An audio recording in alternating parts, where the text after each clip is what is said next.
bonjour. Aujourd'hui, je pense que ce sera mon intro à partir de maintenant. Bon, même si c'est toujours éclaté, hein. Bien, bonjour à vous. On est le 29 octobre au jour où j'enregistre. Vous êtes le 30 au jour où cette vidéo est publiée. Ce qui veut dire que demain c'est Halloween. Voilà, vous pouvez retenir cette information, vous la mettre où vous voulez parce qu'on s'en bat les couilles et on va pas parler de ça aujourd'hui. Alors, la vidéo sur les maths. Alors, vous inquiétez pas, aujourd'hui, on va pas entrer dans les détails dans les maths, parce que vraiment j'ai autre chose à foutre de ma vie et je prends déjà assez d'antidépresseurs comme ça.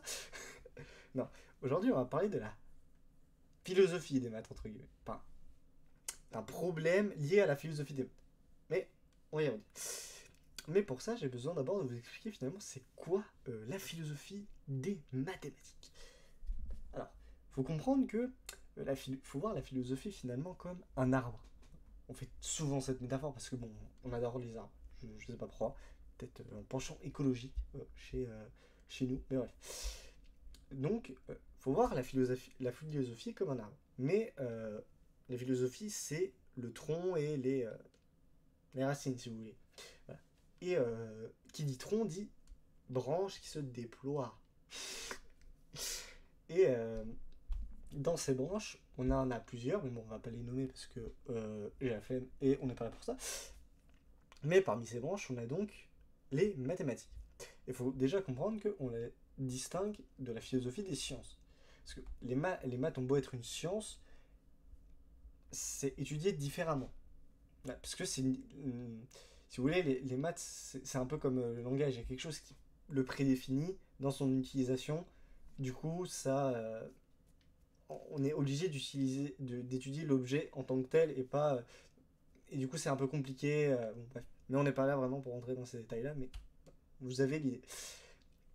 Et donc, finalement, qu'est-ce que ça étudie, voilà, philosophie des maths. Alors, les fondements, la nature et la portée des maths. Alors, comme ça veut rien dire. Il faut comprendre qu'en fait, le but, ça va pas être de résoudre des problèmes de mathématiques. Hein. Vraiment, non. En fait, on va pas faire ça. Parce que déjà, on a nos problèmes à régler à nous, donc c'est un peu compliqué. Donc bon, on va pas s'occuper des autres disciplines, sinon, on va jamais en finir. Mais donc, on résout pas les problèmes, mais on va questionner, par exemple, pourquoi les maths elles fonctionnent. On va on va les décrire dans le monde qui nous entoure. Et du coup, on va s'interroger sur la nature des objets mathématiques, leur existence et leur relation avec notre monde. Parce que faut bien le comprendre, mais les maths, c'est pas vraiment quelque chose qui existe entre guillemets. Voilà. Et donc, les penseurs de la philosophie des maths, ils ont notamment examiné les notions d'abstraction, de vérité mathématique et de réalité. Voilà. Alors, comme ça, voilà, je vous ai juste décrit à peu près comment ça marche. Voilà. Vous avez à peu près les bases. Mais nous, on va s'interroger donc juste sur un principe de vérité ici, qui est la question. Bon, alors en vérité, j'aurais pu la poser pour à peu près beaucoup de questions mathématiques, mais c'est surtout celle-là, moi, que j'ai retenue, que j'ai jugée le plus intéressante, et qui me tracasse aussi beaucoup. C'est pourquoi un mètre, ça fait un mètre. Qui, ça paraît être une question de merde, hein. Et ça l'est totalement. On rappelle, hein, je me fais chier, j'ai pas d'amis. Donc bon, j'ai que ça à faire. Voilà. Donc, pourquoi un mètre fait un mètre? Alors, en fait, dit comme ça, vous dites sûrement que pourquoi finalement cette question de merde? Oui, effectivement. En fait, faut comprendre que je j'adore remettre en cause tout ce qui m'entoure. Et ça en fait partie. Parce que faut comprendre que le mètre, c'est pas quelque chose que on peut vraiment vérifier. Voilà. C'est une convention. Et c'est ça dans sa définition en fait. Voilà. Je vous l'ai dit. La définition du mètre est basée sur des conventions établies par des organisations internationales, principalement le Bureau international des poids et des mesures. Le mètre est l'unité de base du système international d'unité pour la mesure de la longueur. Voilà. En gros, dans les mathématiques, si je me souviens bien, je crois qu'il y a 7 mesures principales. Voilà, il y a ce qui va mesurer la vitesse de la lumière, donc le mètre, le poids, le litre Et après, c'est le luxe, enfin, des trucs comme ça. Enfin, voilà. C'est des trucs passionnants, hein, vous en doutez bien. Et en fait, il faut comprendre que la définition aussi du mètre a un peu évolué. Voilà, je vous le lis. Avant 1983, le mètre était initialement défini comme la 10e millionième partie de la distance entre l'équateur terrestre et le pôle Nord, le long d'une ligne méridienne. Cette définition était basée sur les dimensions de la Terre. Vous n'avez rien compris? C'est pas grave. Attendez la définition depuis 1983, vous avez rigolé. Le mètre a été redéfini en utilisant une approche plus précise et universelle. Il est actuellement défini comme la longueur du trajet parcouru par la lumière dans le vide pendant une durée de 1 sur 299 792 458 de seconde. Cette définition est liée à des constantes fondamentales de la physique, en l'occurrence la vitesse de la lumière dans le vide et la fréquence de transition entre deux niveaux hyper fins de l'atome césium-133. Cela signifie que la longueur d'un mètre est désormais déterminée avec une grande précision en utilisant des constantes physiques universelles. Vous l'avez toujours bien compris, c'est trop bien, moi aussi. Bref, donc, convention. Et la physique aussi, est compliqué pour certaines choses, de dire que c'est réel ou pas, mais c'est plus complexe. Donc, on n'est pas là pour parler de physique, donc on va pas en parler. Bref. Alors, donc, convention. Ce qui veut dire que c'est établi par l'homme. Ouais, je sais, c'est... Fallait y réfléchir longtemps.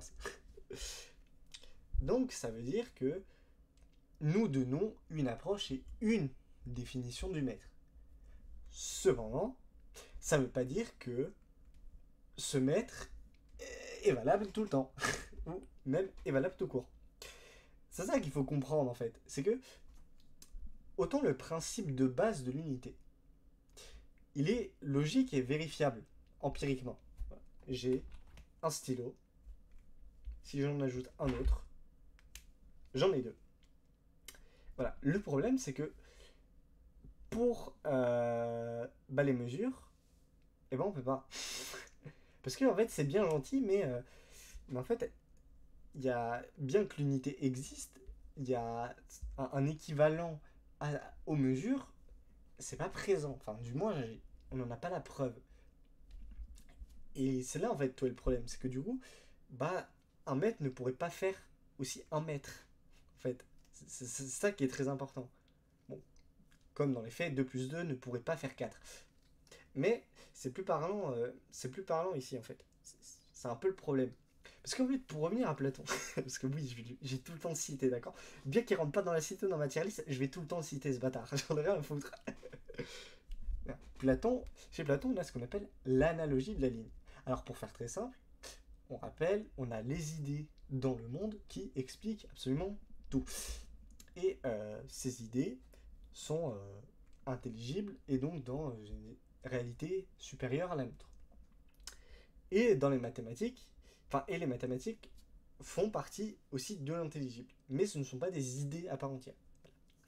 Et ce que dit Platon, c'est que par exemple, quand je dessine un cercle, on va appeler cercle parfait par exemple, l'idée que vous avez du cercle, en fait, c'est qu'une représentation abstraite et toujours une dégradation de ce qui est vraiment un cercle en fait. Et même physiquement, un cercle dans la vraie vie, bah, ça n'existe pas. Du moins, un cercle parfait tracé, ça n'existe pas. Et nous, c'est pareil, on le trace aussi avec des outils physiques. Voilà. Et c'est ça qui est important, parce que dans l'idée, rien dans les mathématiques n'existe. En fait, l'unité, c'est quantifiable, donc on peut dire qu'il y a une certaine existence. Je dis bien existence. Hein. Un jour, on fera cette vidéo sur l'existence, parce qu'il va falloir peut-être en parler un jour de ce concept qui est très intéressant.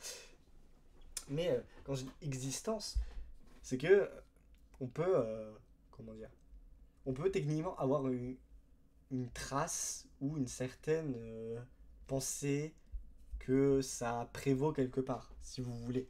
Voilà.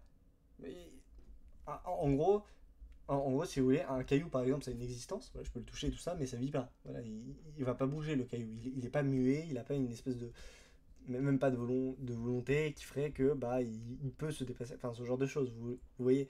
Voilà. Après, une existence, ça peut être à la fois physique et ou immatériel, mais pour les maths, dans les faits, même quelque chose d'immatériel, ça semble très bizarre. Enfin, c'est un concept abstrait, si vous voulez. Ça doit être une science formelle, c'est abstrait, ça pas. Même dans l'intelligible ou dans l'immatériel, on pourrait pas dire que le carré est, si vous voulez, c'est très bizarre. Nous, on n'a qu'une représentation de ce qu'est un carré, mais dans l'idée, on pourrait pas vraiment dire qu'un carré existe vraiment. En fait, c'est qu'un nom donné au fait qu'on a tracé 4 lignes ensemble. Donc, vous comprenez que c'est compliqué, en fait, à ce moment-là.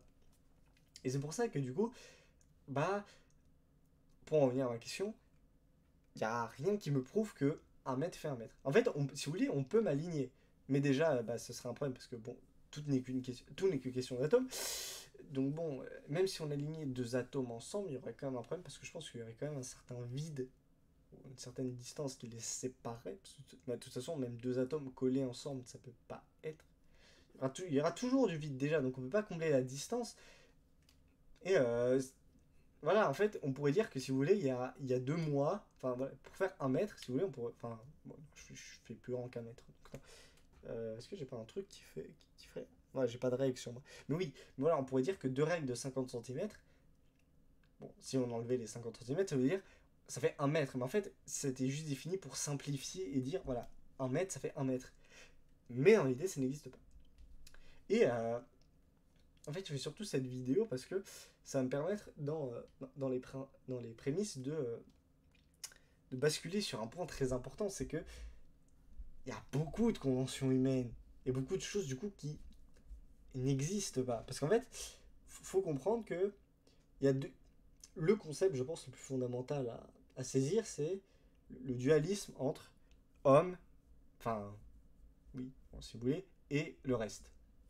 C'est très con dit comme ça, mais en fait, on juge toujours, enfin, dans l'idée, en fait, faut toujours, on juge toujours les choses, enfin, on juge toujours nous, enfin, quand je dis juge, plutôt, on analyse, on essaie d'expliquer, nous et le reste, en fait. Le monde qui nous entoure, si vous voulez. Voilà. Mais le problème, c'est qu'on est dedans, en fait. On peut pas s'interchanger. Ce qui fait que, c'est vrai, nous et le reste, c'est plus, on est dans le reste, si vous voulez. Et ça, c'est très important. C'est qu'en fait, faut pas se dire que on peut tout expliquer ou donner réponse à tout, en fait. Et ça, c'est très important. Parce qu'en fait, il y a quand même. Faut même comprendre que. On... Enfin, c'est ce que j'essaie de faire. J'essaie de un peu donner une espèce de personnification à l'univers et à ce qui nous entoure. Parce que, bah, il est tout aussi présent que nous, en fait. Donc, c'est ça qui me semble un peu crucial et déterminant dans la philosophie. C'est que, en fait, il faut toujours prendre les choses que. Enfin, toujours prendre. J'arrive pas vraiment à expliquer en fait ce que je veux dire, mais en gros, il y aura toujours notre point de vue à nous et ce que les choses nous renvoient et la manière dont les choses nous sont renvoyées et apparaissent en fait. Voilà. Parce que du coup, nous, on analyse ce que, entre guillemets, l'univers nous envoie et on pourrait aussi dire que du coup, nous, étant donné qu'on est aussi envoyé par l'univers, du coup, on essaie de s'analyser en tant que être différent de ce qui a été pris et du coup c'est un peu compliqué. Voilà, on essaye de donner un sens à nous-mêmes, mais du coup nous-mêmes étant envoyés par l'univers, est-ce que du coup ça nous différencie des autres choses? Je sais pas. Enfin, vous voyez que y a quelque chose quand même d'assez complexe et d'important à saisir là-dedans. Et donc du coup pour répondre à la question que j'ai posée, pour 1 mètre faire 1 mètre, et ben j'en ai aucune putain d'idée. Enfin, voilà, je peux vous donner du coup la réponse conventionnelle qu'on donne, mais ce serait une réponse incomplète, voire fausse. Donc bon, voilà, en fait, on se sert dessus parce que ça fonctionne. Mais voilà, comme diraient les physiciens, le jour où on pourra remplacer les maths par autre chose, ben on le fera, on les dégagera à coups de pied. Donc bon, c'est un peu le problème. Mais attention, hein, j'ai rien contre les maths. Hein. Voilà, je ne veux pas me mettre Axel à Arnaud Ado si un jour il tomberait malheureusement sur cette vidéo qui risque quand même de faire de vue. Mais voilà, faut même comprendre que moi je suis juste un connard là qui essaie de remettre en cause des acquis et vous dire que finalement en fait on serait un peu dans une sorte de solipsisme la vie et que ce serait finalement de la merde. Et voilà. Bref. Et donc, pour terminer, finalement, est-ce que je me posais pas la question là? Non. est-ce que en fait, j'aborderais, enfin, je me poserais plus la mauvaise question. Parce que le, le pourquoi, en fait, est très pervers, ouais, on va dire, étant donné que, en fait, comment dire, en fait, j'ai envie de dire que le pourquoi renverrait à la cause, mais pas vraiment, en fait. C'est... En fait, le pourquoi cherche à expliquer. En fait, je sais même pas, je serais même pas vous dire le pourquoi il cherche à expliquer quelle question en philosophie. C'est vrai que je me suis. Ouais, étant donné qu'on l'a. Je crois qu'on en a jamais en dissertation. Enfin, après, ce serait plus des questions du genre pourquoi l'art chez Schopenhauer est-il machin. Ce serait plus des trucs comme ça, mais du coup, ce serait pas intéressant, je pense, à donner en épreuve. Mais, mais c'est vrai que je pense que le pourquoi, ça sert juste à essayer d'expliquer les. En fait, ouais, les raisons. Voilà. Ça cherche à expliquer les raisons de ce qui est. Sauf que le problème, c'est que du coup, bah en fait, on se rend compte que c'est compliqué, quoi, quand on y pense. Parce que bon, pourquoi l'univers? Bah, je sais pas, moi. Voilà, arrête de me poser des questions de merde et, et laisse-moi tranquille. Et je suis de nouveau le fou, c'est vraiment de la merde. Non, il va pas vouloir. Bref. Donc, bah voilà. Peut-être en fait, faut pas se poser ces questions du pourquoi, mais bah autre chose en fait. Et arrêter de se faire chier à essayer de déterminer des raisons alors que il y en a pas forcément. Voilà. En fait, quand j'ai posé la question à mon prof mercredi, bah, en fait, c'est la réflexion que je me suis fait parce que quand, quand il m'a dit, enfin, quand il m'a expliqué le, enfin, quand il m'a donné une réponse à ce que je voulais, bah, je m'en suis senti. J'ai beau avoir appris quelque chose, ça m'a pas aidé dans ma réponse en fait. C'est un peu le problème. Et c'est peut-être pour ça que je me dis, bah finalement, c'est pas vraiment le genre de question qu'il faut se poser. Parce que bon, je pense que ça mène surtout plus à la folie qu'autre chose. Mais bref. Donc, et bah voilà, hein, je pense qu'on en a fini pour là. Donc, vous l'avez bien compris, les prochaines vidéos prémices parleront surtout de convention, sur surtout le sujet de la prochaine vidéo. Et par ailleurs, je tiens à dire que je vais changer la programmation des vidéos parce que habituellement, du coup, c'était lundi et mardi. Mais peut-être que faudrait que j'espace un peu. Bon, le problème, c'est qu'en fait, étant donné qu'on a des semaines de 7 jours, bah, c'est un peu chiant. Parce qu'en fait, autant ce serait un nombre impair, genre 3 ça me dérangerait pas. Mais en fait, à partir de 3 en fait, enfin, à partir du prochain nombre pair, c'est super chiant. Parce que 5 si je voulais mettre des vidéos tous les 3 jours, ça tomberait pas tous les mêmes 3 jours. Du coup, c'est un peu chiant. Du coup, je pense que soit en fait, soit c'est toujours les lundis et jeudis, soit lundi et mercredi. Mais j'ai aucune idée de c'est quoi le mieux. Donc bon, je verrai quand je posterai la deuxième vidéo, mais voilà. Bon, allez, sur ce, je suis pas redevenu. Non, il veut toujours pas. Amir, on joli bouton. Bref. Bon. Donc, sur ce, au revoir. Merci encore d'avoir suivi cette vidéo. Voilà. J'espère que, quand même, en vrai, vous apprenez des choses intéressantes. Hein. Voilà. Et que je me sens moins seul à me poser ce genre de questions. Enfin, voilà. C'est toujours un espèce d'échappatoire, ces vidéos. De toute façon, ce sera jamais vraiment sérieux. On essaie au maximum de l'être, mais bon, en vrai, bon, on est plus là pour la rigolade qu'autre chose. Hein. Parce que bon, si on faisait quelque chose de sérieux, ça se serait depuis le bas. Bref. Sur ce, bah écoutez. Je redeviens flou pour la fin de la vidéo, ça va. Sur ce, bah écoutez, merci à vous d'avoir regardé.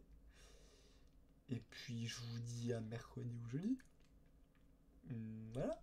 À la revoyure, tout le monde. Ça aussi, c'est catastrophique, les. Ah, les fins de vidéo, c'est vraiment de la merde aussi.